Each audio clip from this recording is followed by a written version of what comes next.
یہ نعرہ بھی لگائیں کہ غلامی رسول میں نبی کریم سے نفرت اور گستاخی رکھنے والا اس کو ترک کر دینا قبول ہے، چاہے سگا باپ کیوں نہ ہو۔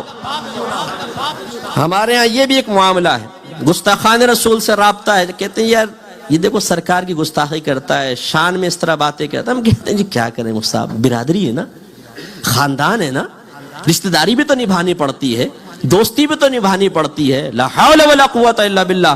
میں آپ سے کویسچن کرتا ہوں، بتائیے صحابہ کرام علیہم رضوان سے بڑھ کر کوئی عاشق رسول پوری دنیا میں پیدا ہوا ہے اور کیا قیامت تک ہوگا؟ انہوں نے اس امتحان پہ پورا اتر کر دکھایا ہے۔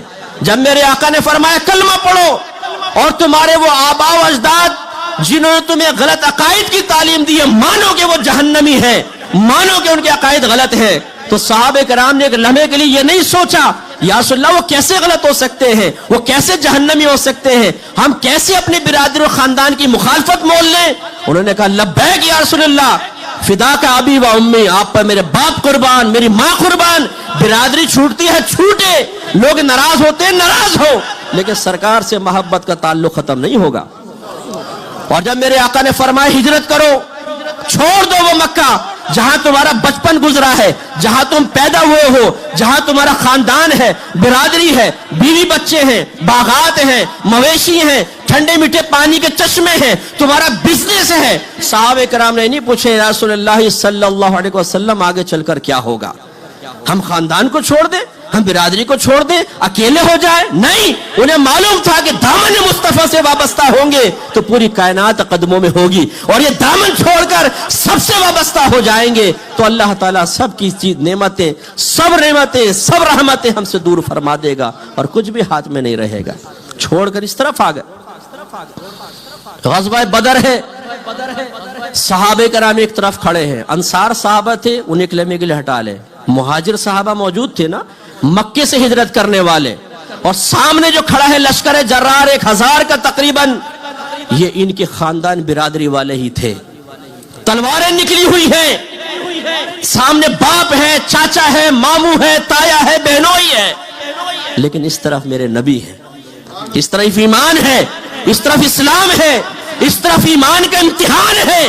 صحابہ کرام علیہ رضوان کے پاؤں میں لرزش پیدا نہیں ہوئی، ہاتھ نہیں کانپے ہیں، اگر باپ پہ ہاتھ اٹھائے تو باپ کی گردن اڑائی ہے، اگر چاچا پہ حملہ کیا ہے تو چاچا ہی گردن اڑا دی۔ اب اگر محبت ہے تو صرف سرکار کے دامن سے وابستگی کی وجہ سے ہے، ورنہ نہ کوئی ہمارا باپ ہے نہ کوئی ہماری ماں ہے۔ حضرت ابو بکر صدیق رضی اللہ تعالیٰ عنہ کے صاحبزادے حضرت عبد الرحمن بن ابی بکر کہتے ہیں اسلام لانے کے بعد غزوہ بدر میں کفار کی طرف سے آئے تھے، ابا جان کئی مرتبہ ایسا ہوا کہ آپ میری تلوار کے سامنے آئے، لیکن صرف اس لیے تلوار روک لی کہ آپ میرے والد ہیں۔ صدیق اکبر نے نہیں فرمایا کہ بہت بہت شکریہ بیٹا، بلکہ ارشاد فرمایا کہ خدا کی قسم اگر تو میری تلوار کے سامنے ایک مرتبہ بھی آتا تو تیری گردن اڑانے میں دیر نہ کرتا، اس لیے کہ یہ امتحان ہے ایمان کا۔ ان کے اندر ایمان تھا، ایمان کی روح نکلی ہوئی ایک لاش نہیں تھی۔ کہا کہ اگر تم میرے سامنے آ جاتے تو تمہاری گردن اڑا دیتا۔ غزوہ احد میں جب بہت سارے مسلمان شہید ہوئے ہیں تو عورتیں جب لاشیں لائی گئیں، عورتیں آئی، ایک خاتون آگے بڑھی، کسی نے کہا آپ کے والد کی لاش، کہا کہ ٹھیک ہے لیکن یہ بتاؤ سرکار کیسے ہے۔ کسی نے کہا یہ آپ کے شوہر کی لاش ہے، کہا کہ ٹھیک ہے یہ بتاؤ سرکار کیسے ہیں۔ کسی نے ایک لاش رکھی سامنے، یہ آپ کے بھائی کی لاش ہے، کہا کہ یہ بھی ٹھیک ہے لیکن یہ بتاؤ میرے سرکار کیسے ہیں۔ کسی نے بیٹے کی لاش سامنے رکھی، کہا یہ بھی ٹھیک ہے لیکن یہ بتاؤ میرے سرکار کیسے ہیں، کہا کہ خیریت سے وہاں بیٹھے ہیں۔ فوراً وہاں پہنچی، سرکار کو دیکھا، آنکھیں چھلک گئی، سرکار کا دامن رحمت تھاما اور عرض کیا رسول اللہ جب آپ سلامت ہیں تو خدا کی قسم مجھ پر تمام مصیبتیں آسان ہیں۔ یہ ہے محبت۔ حالانکہ وہ تو بھائی وغیرہ سب مومن ہی تھے نا، لیکن سرکار پر ان کو فوقیت۔ یہاں مومنوں پر سرکار کی محبت کو فوقیت، ان کی طرف توجہ نہیں، ان کا غم نہیں، سرکار کے سلامت رہنے کی خوشی ہے۔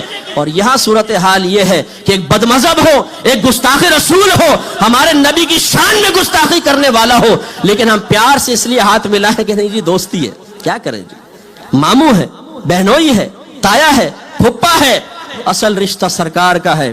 یاد رکھیے قبر میں جائیں گے یہ ماما ساتھ نہیں ہوگا، یہ چاچا ساتھ نہیں ہوگا، یہ دوست ساتھ نہیں ہوں گے، میرے آقا کھڑے ہوں گے، فرشتے کہیں گے ما کنت تقول فی حق ھذا الرجل، تو شخص کے بارے میں کیا کہا کرتا تھا۔ اگر سرکار کے طریقے پہ چلے ہوں گے، سرکار سے محبت رکھنے والوں سے رابطہ رکھا ہوگا، گستاخان رسول سے بد مذہبوں سے دور ہوں گے، تو انشاءاللہ زبان سے نکلے گا فرشتوں میں بتاؤں کہ یہ کون ہے، یا میرے سرکار بتائیں میں کون؟ پوچھو میرے سرکار سے۔ ہر مشکل کا مقابلہ کیا ہے، اپنے آقا کے لیے سب کو چھوڑ دیا، آقا کا دامن تھاما، اللہ نے پوری کائنات پوری دنیا کی دولت میرے قدموں میں ڈالی۔ میرے سرکار سے پوچھو۔ اور پھر میدان معاشر میں جب سرکار کی بارگاہ میں شفاعت کا سوال کرنے کے لیے جائیں گے تو ندامت نہیں ہوگی، شرمندگی نہیں ہوگی، نگاہیں جھکی نہیں ہوں گی، وہاں پر پھر انسان کو اپنی سابقہ زندگی پر ذلت و رسوائی کا احساس نہیں ہوگا، فخر سے جا کے سرکار کا دامن تھامیں گے۔ اور جو یہاں سرکار کے دشمنوں کے ساتھ رابطہ رکھتا ہوگا اور وہ دشمن ایک لائن میں مجرمین کی حیثیت سے شرمندگی کے ساتھ سر جھکا کے کھڑے ہوں گے، اور اللہ نہ کرے اگر اللہ نے ان کے ساتھ ہمیں بھی کھڑا کر دیا تو پھر کس منہ سے سرکار کی بارگاہ میں حاضر ہوں گے؟ اس لیے میں آپ سے گزارش کرتا ہوں کہ کاملیت ایمان کے لیے سنجیدگی اختیار کریں۔ تو پھر ذرا شروع